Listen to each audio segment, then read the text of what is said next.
زړه مې ډېر دردېږي. زما هم خواهش ده چې وګرځم.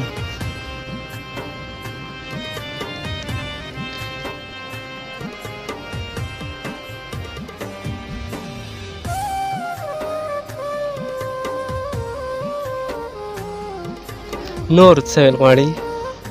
بس دغه مطالبه د میډیا والا نه کوم او د دغه والا نه کوم چې چا زموږ تش تپوس هم نه دی کړی چې سرکاري خلکو له لاړو هغوی ورڅخه امداد ونه کړو. د دیر یو کس هم څه امداد ونه کړو.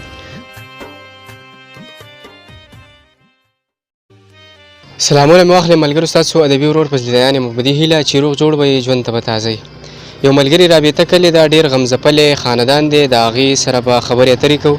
زموږ سره اوسئ. ملګرو تاسو ټول به مې پېژنئ چې زما تعلق د شعر او د ادب سره دی.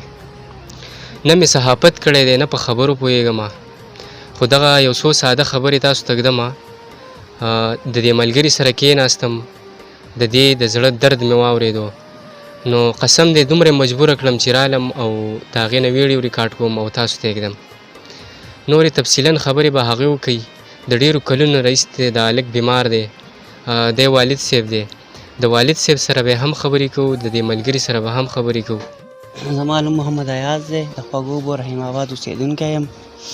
زه تقریبا د 5م کال مې دی چې بیمار یم او دا زما ډاکومنټس دي ټوټل. او زما د اول د مثانې مسله وه، په 2.5 لک روپۍ مې یو اپریشن وکړو. د هغې سره د ګردو مسله راله، ګردې مې فیل دي. زه په 2مه 3مه ورځ ډایلاسیس کوم، په هره هفته کې 2 پیره زه ډایلاسیس ته ځم. دا اوس ټرانسپلانټ ضرورت دی ماته، هغې باندې 50 لک روپۍ راځي او سیره وه دغه وه هغه مو خرڅه کړه. زما چې کومه حصه رسېدل وه هغې کې زما د کوټې نیم ځای وه ایله پاتې، نوره ټوله ما خرڅه کړه د علاج لپاره. 40-45 لک روپۍ دا زموږ نه لګېدل دی په دې بیمارۍ، او نور پې زموږ وس نه ورسي. تاسو ته څه تکلیف وي که نه دي؟ تکلیف چې ډېر زیات تکلیف وي. اوس درته د زړه مسله پکې راغله چې څومره اوس لیټ کېږي مسلې ماته ډېرې. د سینې مسله مې هم راغله ورته د ټرانسپلانټ لیټ کېدو د وجې.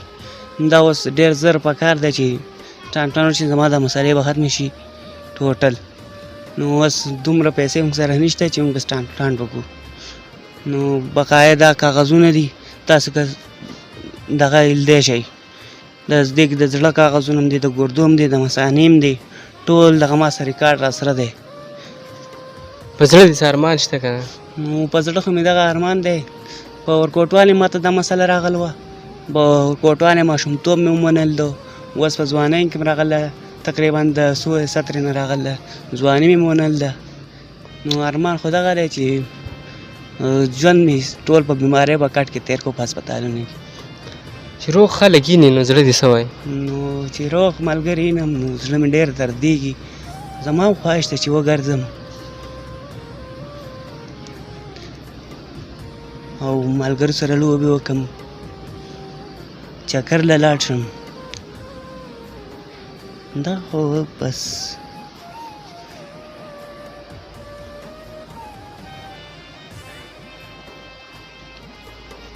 نور څه ویل غواړئ؟ بس دغه مطالبه د میډیا والا نه کوم او د دغه والا نه کوم چې چا زموږ تش تپوس هم نه دی کړی چې سرکاري خلکو له لاړو هغوی ورڅخه امداد ونه کړو. د دیر یو کس هم څه امداد ونه کړو. په دیر کې داسې غیرتي څوک نشته چې تاسو امداد وکړي؟ نو اوسه پورې خو د دیر هېچا ما څه امداد نه دی کړی. په دیر کې خو ډېر غټ خلک اوسېږي. د دیر چې کوم غټان خلک دي د وزیر اعظمانو سره ناست پاست دي، نه دي راغلي ستا تپوس له؟ نه دي راغلي، سر یې تپوس یې نه دی کړی چې دا ملا داسې بیمار دی او بیا دې ته مسلې دي.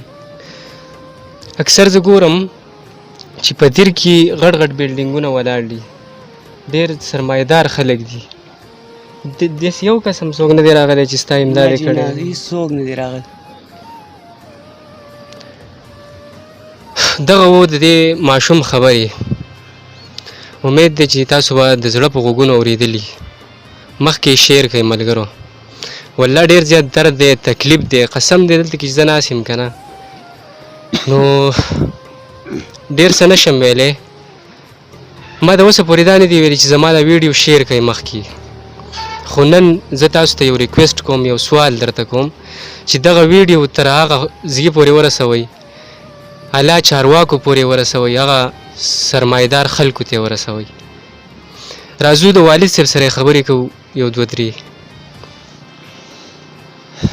زما ګرانو اورېدونکو سلام علیکم زما زوی د 15 کالو بیمار دی لکه زما پې نور وس نه ورسي ټول ریکارډ یې دلته پروت دی لکه د ډاکټري او د مطلب راشي په دې ځای کې داسې سرمایداري چې دا لکه دوی امداد کوي امداد دا علاج دوی ته هېڅ شی نه دی او مطلب دا چې لکه زما موږ چې څه حاله هیله وه لکه بغیر د یو رنګ یې غواړم چې دا مې پاتې ده نور څه نشته نورې خبرې ته واړه وکړې لکه د یو کوټې ځای پاتې ده نور لکه زموږ نه لکه د بیمارۍ او د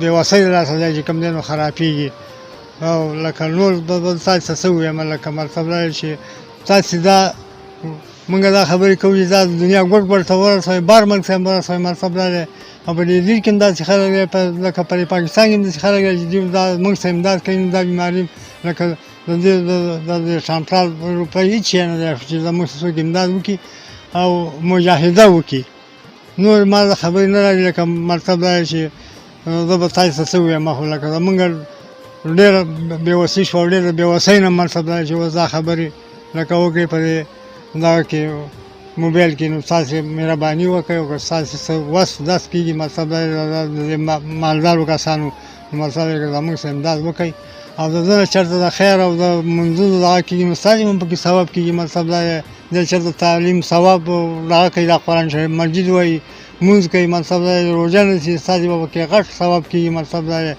لکه نور ما څه هېڅ هم نه دي معلومه لکه خبرې خو دغه خبرې ما وکړې مطلب دا دا تاسې ځان سره نوټ کړئ انشاءالله کاکا داسې غیرتي پښتانه به پکې چې هغه به ستا سره ودرېږي او ستا سره به امداد وکړي ملګرو دغه ملګری به راته د خپل ایزي پیسه اکاونټ نمبر هم وایي د خپل کانټیکټ نمبر به هم وایي ځکه چې ما ته په واټساپ باندې ډېر میسیجونه راځي زه اکثر په 3مه ورځ په 4مه ورځ باندې میسیج ګورم ټیم را سره نه نو دغه ملګری دی دا برته خپل نمبر ووایي د ایزي پیسه اکاونټ نمبر به راته وایي ډایرکټ د دې سره رابطه کوئ او د دې ایزي پیسې ته روپۍ رالیږئ او دې کانټیکټ نمبر به راته هم ووایي